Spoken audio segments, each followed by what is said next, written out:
Herzlich willkommen zurück da bei Retrocast. Sinnlose Let's Plays und effektiv mit dem Ende von Rain on Your Parade. Und für da gibt es extra nochmal eine extra Folge, die ich jetzt hier mache. Und schauen wir uns das Ende mal an.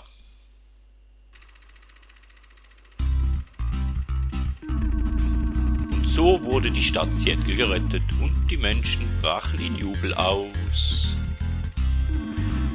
Die Verfassung wurde geändert, sodass Wolken nun das Recht hatten, an 5 Tagen der Woche einschließlich Feiertagen auf Menschen zu regnen.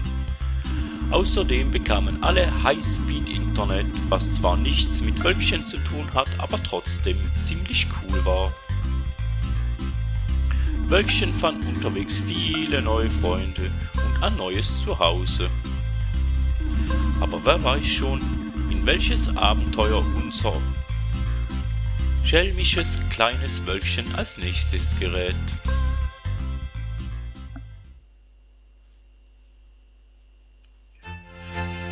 Und so blieb alles und jeder in der Stadt. Wow, was für eine Geschichte, Opa.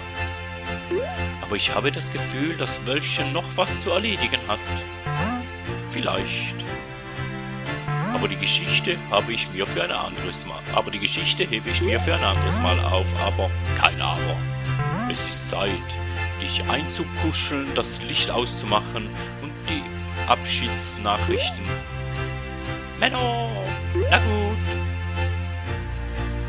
Also dann. Opa? Ja? Danke, dass du mir die Geschichte erzählt hast. Oh, danke fürs Zuhören. Gute Nacht. Träum was Schönes. Ja, Entschuldigung, ich bin da ein bisschen zu langsam gewesen mit Nachlesen. So. Danke, dass du das Spiel zu Ende gespielt hast. Wir haben fast 2 Jahre daran gearbeitet und wir hoffen, dass es dir genauso gefallen hat wie uns. Du hast jetzt Neuspiel Plus freigeschaltet. In einigen Leveln wirst du ein paar zusätzliche Ziele finden, für die du Fähigkeiten einsetzen musst, die du erst später im Spiel freigeschaltet hast. Außerdem kannst du den Einstellungen jetzt den Sonnenmodus aktivieren, der das Spiel noch schwerer macht. Viel Spaß!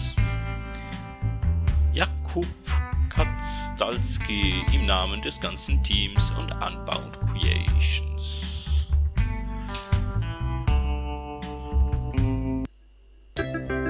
Okay, du hast das Spiel geschafft, Edition. Okay, und so sieht das Ganze aus, wenn man Spiel durchgespielt hat. Und jetzt, wie wir am Ende sind, Start Plus. Ich weiss, wir können das noch machen, aber auf das habe ich ehrlich gesagt keine Lust. Was man aber noch könnte vorstellen, wäre vielleicht DLC noch spielen. Wenn ihr da Lust hättet, auch in so einem Kurzformat, dann schreibt doch da in Kommis und sonst lassen wir es einfach hocken. Dann hätten wir einfach Rain on Your Parade zumindest schon mal durchgespielt. Somit vielen Dank, bis zum nächsten Mal, freut euch aufs nächste, wo wir kommen. Man hört sich.